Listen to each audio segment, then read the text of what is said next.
Македонија се попривлечна за странските туристи.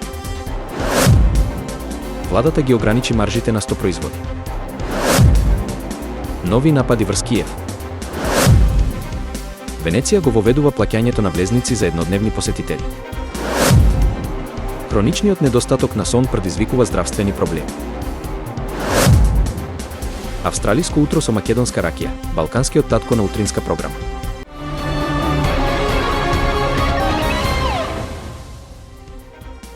Според податоците на Државниот завод за статистика, во ноември 2024 година Македонија ја посетил 66.701 турист, од кои 68,4% биле странски посетители.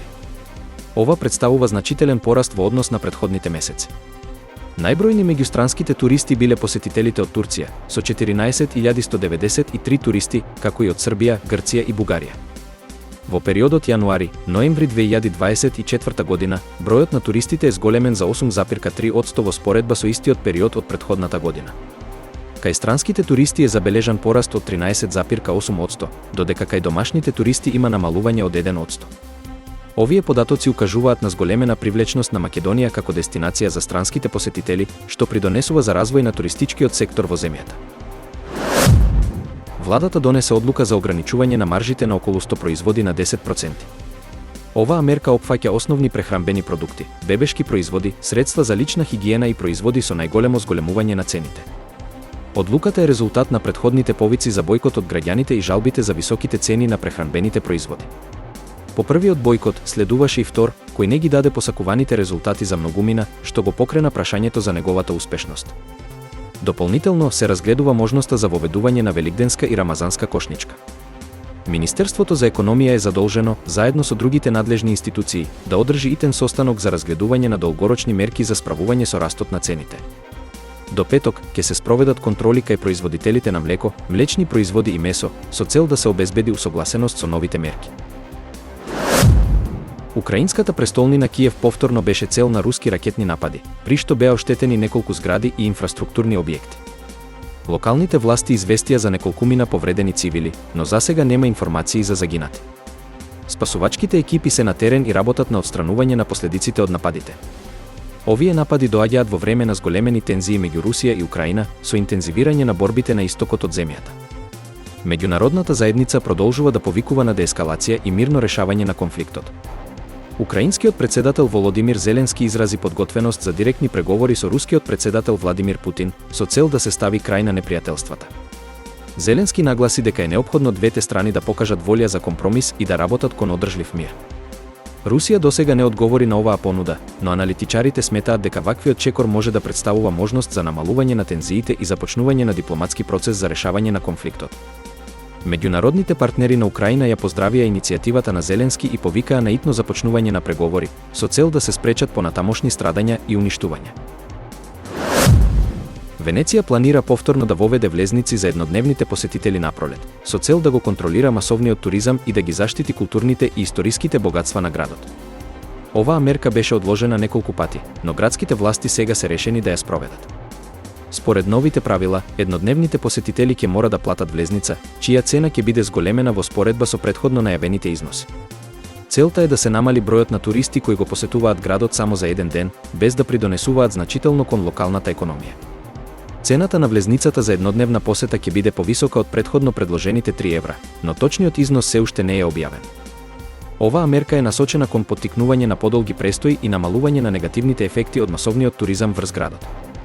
Локалните власти истакнуваат дека средствата собрани од влезниците ќе бидат инвестирани во одржување и заштита на културното наследство на Венеција, како и во подобрување на инфраструктурата за жителите и туристите.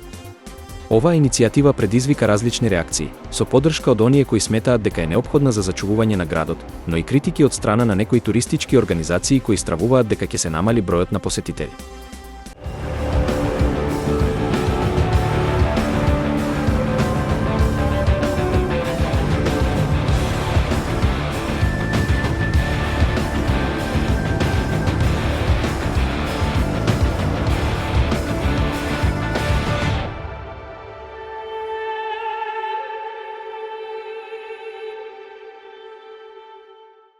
Вистина е дека недостатокот на сон е сериозен проблем кој влијае на многу возрасни. Препорачаната количина на сон за возрастни е 7 до 8 часа, но многу луѓе толку се навикнаа на лишување од сон што веќе не препознаваат колку е исцрпено нивното тело. Вистина е дека дури и ако се храниме здраво, редовно вежбаме и живееме балансиран живот, хроничното лишување од сон може да влијае на нашето здравје на изненадувачки начини. Вистина е дека недостатокот на сон влијае на рамнотежата на два важни хормони – лептинот и грелинот. Лептинот дава сигнал дека сме сити, додека грелинот го зголемува чувството на глад. Вистина е дека кога не спиеме доволно, нивото на лептин се намалува, а нивото на грелин се зголемува, што може да доведе до зголемен апетит. Ова може да резултира со лажен глад и преголемата желба за храна. Вистина е дека хроничниот недостаток на сон влијае на моторните вештини. Вистина е дека ако често испуштате предмети или се сопнувате без очигледна причина, тоа може да биде резултат од недостаток на сон. Лишувањето од сон го намалува времето на реакција и ги нарушува моторните функции, што влијае на координацијата и рамнотежата. Телото се движи побавно, што може да доведе до падови или несреќи. Вистина е дека недостатокот на сон го ослабува имунолошкиот систем, што ги прави луѓето поподложни на инфекции и болести. Вистина е дека за време на спиењето, телото произведува цитокини, кои помагаат во одбраната од вируси и воспаление. Кога не спиеме доволно, нашиот имунолошки систем е ослабен, што ги зголемува шансите за развој на различни болести и воспаление. Вистина е дека сонот игра клучна улога во процесот на обновување на телото. За време на спиењето, организмот не само што се одмора, туку и ги поправа клетките, обновува енергијата и ги зајакнува имунолошките функции. Овој процес е неопходен за одржување на здравието и долг живот. Без доволно сон, процесите на поправка на клетките и опоравување од дневниот стрес не можат да се изведат правилно. Вистина е дека сонот е основен за менталното здравје. Недостатокот на сон може да доведе до депресија, анксиозност и проблеми со концентрацијата. Луѓето кои спијат помалку од препорачаното време се повеќе изложени на емоционален стрес и можат да имаат проблеми со регулирањето на своите чувства. Квалитетниот сон е неопходен за одржување на позитивен ментален став и добар емоционален баланс. Балкан Дед, познат по своите хумористични видеа кои го прикажуваат стереотипниот балкански татко, гостуваше во австралиска утринска емисија каде што ги запозна водителите со традиционален балкански појадок. Покрај јадењата како јајца, сланина, српски колбас, сирење и домати, тој им понуди и македонска ракија, купена во Австралија од македонски производител. На шега истакна дека балканците пијат ракија на гладно за да убијат бактерии, што предизвика шок и смеа кај водителите, кои признаа дека никогаш не пробале нешто со таков интензивен вкус. Нивниот коментар под видеото беше: "Ништо не може да те разбуди како чашка ракија наутро."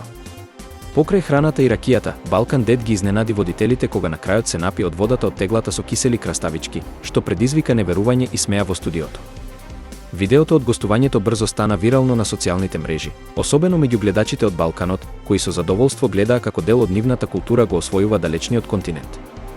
Милош Недејков, кој на една година се преселил со семејството во Нов Зеланд, а потоа живеел и во Австралија, се прослави со видеа во кои го доловува животот на типичните балкански татковци. Облечен во долна мајца, со чачкалица в уста и високи чорапи над тренирките, тој низ хумор ја слави балканската култура и навики. Сега повторно е во Австралија, каде што ги истражува локалите со балканска храна и бурекчилници, а со своето појавување на телевизија уште еднаш ја истакна уникатноста на балканскиот начин на живот.